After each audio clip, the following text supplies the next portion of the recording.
episode, we are delving into the intricate work. I'm basically holding the binds progressively between these two. Following our channel, then this is the best way we can teach you.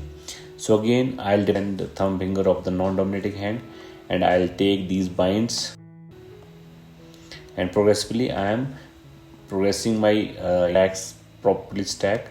And common mistake will be that you will tighten this lock too much, so just close it enough to keep it, and you don't have to basically release these stacks, otherwise the whole knot will get intermingled. Once you start sliding, then you can lock it further. I mean, you will generate your own tips and tricks. So I have taken out the needle, and how to take out, how to practice that all the movements are with the